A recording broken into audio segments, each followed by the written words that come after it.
नमस्कार साथियों, मेरे इस चैनल पर आप लोगों का हार्दिक स्वागत और अभिनंदन है। ठीक है, आज हम लोग बाल विकास की 30 महत्वपूर्ण प्रश्नों को देखेंगे जो यूपी टेट 2018 के हैं। ठीक है, तो चलिए शुरू करते हैं बाल विकास के 30 महत्वपूर्ण प्रश्न। पहला क्वेश्चन है, कोहलर यह सिद्ध करना चाहता था कि सीखना क्या है? तो सीखना एक संज्ञानात्मक संकार्य है। ठीक है, कोहलर यह सिद्ध करना चाहता था कि सीखना क्या है? सीखना एक संज्ञानात्मक संकार्य है। ठीक है, किसी भी नई भाषा को सीखने के लिए कहाँ से प्रारंभ किया जाना चाहिए? तो अक्षरों व शब्दों के मध्य साहचर्य से। यहाँ व के जगह पर को हो गया है दोस्तों। ठीक है, तीसरा क्वेश्चन है, समावेशी कक्षा में किस प्रकार के छात्र शामिल होते हैं? तो सामान्य और विशिष्ट बालक। ठीक है, समावेशी कक्षा में किस प्रकार के छात्र शामिल होते हैं? तो सामान्य और विशिष्ट बालक। ठीक है, गणित संबंधी अधिगम अक्षमता है, तो गणित संबंधी अधिगम अक्षमता को गणना दोष कहते हैं। ठीक है, अब नेक्स्ट देखते हैं क्वेश्चन, समावेशीकरण की सफलता के लिए आवश्यक है। तो समावेशीकरण की सफलता के लिए संवेदनशीलता। ठीक है, संवेदनशीलता बहुत जरूरी है। संज्ञानात्मक क्षेत्र का सही क्रम है। संज्ञानात्मक क्षेत्र का सही क्रम क्या है? तो ज्ञान, अवबोध, अनुप्रयोग, विश्लेषण, संश्लेषण और मूल्यांकन, ये संज्ञानात्मक क्षेत्र का सही क्रम है। ठीक है, अगला क्वेश्चन है, कौन सा अच्छे शिक्षण की विशेषता नहीं है? तो अच्छे शिक्षण की विशेषता स्वेच्छाचारी नहीं है। ठीक है,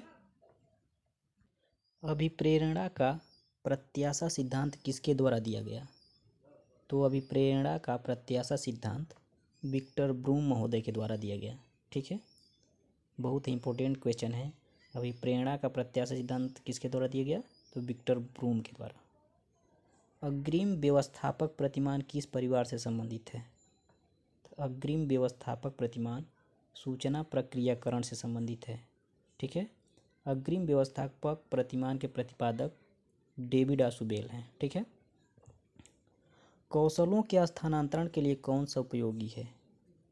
तो कौशल अंतरण एक गति है, न कि उद्देश्य। ठीक है, कौशलों के स्थानांतरण के लिए कौन सा उपयोगी है? तो इसका उत्तर होगा कौशल अंतरण एक गति है, न कि उद्देश्य। ठीक है, संवेग का तत्व नहीं है, तो संवेदी संवेग का तत्व नहीं है। ठीक है, सूक्ष्म शिक्षण चक्र का प्रथम पद होता है, तो सूक्ष्म शिक्षण चक्र का प्रथम पद होता है योजना बनाना। ठीक है, अवबोध स्तर के शिक्षण में शामिल है, तो अवबोध स्तर के शिक्षण में क्या शामिल है? अन्वेषण अथवा खोज और अवबोध स्तर के शामिल में शिक्षण में शामिल है। ठीक है, शैक्षिक सुधारों में प्रभावी विकेंद्रीकरण तभी संभव होगा। शैक्षिक सुधारों में प्रभावी विकेंद्रीकरण तभी संभव होगा जब खंड व संकुल संदर्भ केंद्र की भागीदारी बढ़े। ठीक है, स्थानीय संदर्भ व्यक्ति उपलब्ध हो, अध्यापकों के पास संसाधन और प्रासंगिक सामग्री भी मौजूद हो। यानी ये तीनों रहेंगे तो शैक्षिक सुधार बढ़िया से होंगे और प्रभावी विकेंद्रीकरण संभव होगा। ठीक है, एक छात्र पढ़ रहा है, उसका नाम लेकर किसी ने बुलाया, किस संवेदना द्वारा वो अपनी अनुक्रिया प्रकट करेगा? ठीक है, यहाँ अनुक्रिया होगा, अनुप्रिया हो गया। ठीक है, तो ध्वनि संवेदना के द्वारा वह अपनी अनुक्रिया प्रकट करेगा। ठीक है,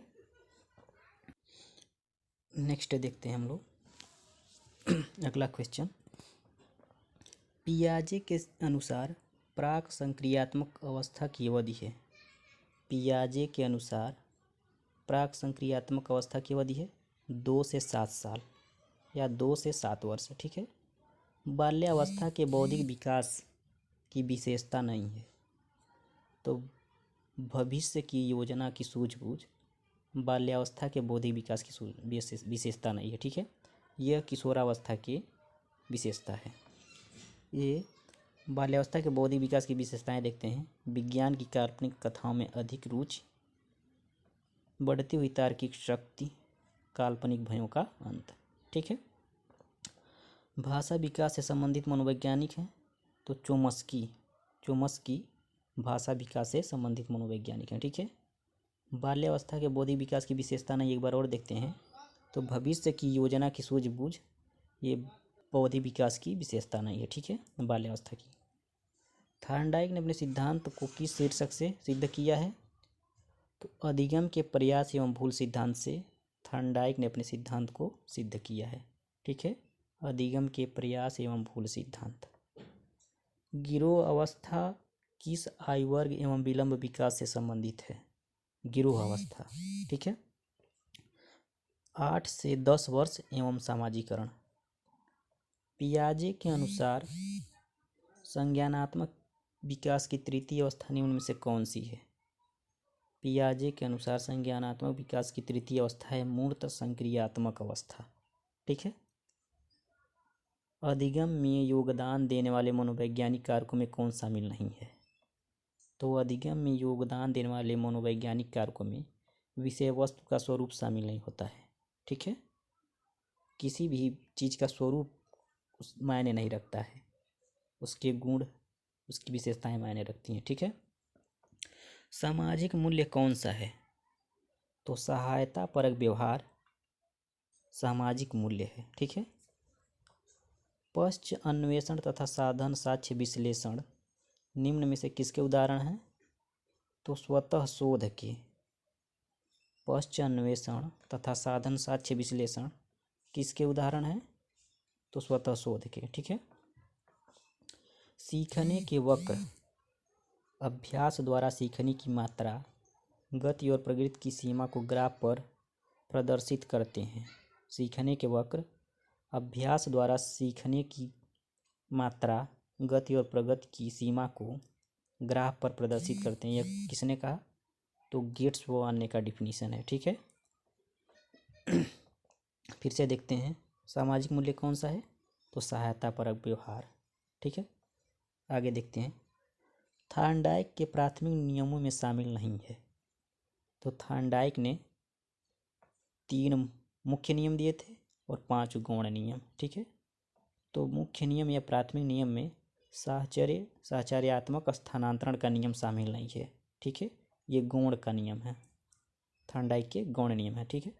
नोट में देखते हैं थॉर्नडाइक के मुख्य नियम। ठीक है, या प्राथमिक नियम। पहला है अभ्यास का नियम, दूसरा प्रभाव का नियम, तीसरा तत्परता का नियम। ठीक है। अगला क्वेश्चन, अनुकूलित अनुक्रिया सिद्धांत किसके अनुकूलन पर बल देता है? तो व्यवहार पर। अनुकूलित अनुक्रिया सिद्धांत किसके अनुकूलन पर बल देता है? व्यवहार पर। ठीक है। क्रिया प्रसूत अनुबंधन का दूसरा नाम है, क्रिया प्रसूत अनुबंधन का दूसरा नाम क्या है? नैमित्तिक अनुबंधन। ठीक है। कौन सी अधिगम की एक विशेषता नहीं है? अधिगम की विशेषता एक नहीं है, तो अधिगम का अवलोकन प्रत्यक्ष रूप से किया जा सकता है, यह अधिगम की विशेषता नहीं है। अधिगम का अवलोकन प्रत्यक्ष रूप से किया जा सकता है? नहीं। ठीक है। तो अधिगम का अवलोकन प्रत्यक्ष रूप से नहीं किया जा सकता। अधिगम की विशेषताएं बताइए। दोस्तों, ये अधिगम की 3 विशेषताएं देखते हैं। अधिगम व्यवहार में अपेक्षाकृत स्थायी परिवर्तन है। अधिगम क्या है? व्यवहार में अपेक्षाकृत स्थायी परिवर्तन है। दोस्तों, अस्थायी हो गया है, अस्थायी होगा। ठीक है। अधिगम प्राणी की अभिवृद्धि है। अधिगम एक लक्ष्य उन्मुख प्रक्रिया है। अधिगम व्यवहार में अपेक्षाकृत अस्थायी परिवर्तन है। ये गलती से लग गया है। अधिगम प्राणी के विरुद्ध है। अधिगम एक लक्ष्य उन्मुख प्रक्रिया है। दोस्तों, मेरा प्रयास अगर अच्छा लगे तो लाइक, सब्सक्राइब, शेयर ज़रूर करें। ठीक है। वीडियो देखने के लिए धन्यवाद।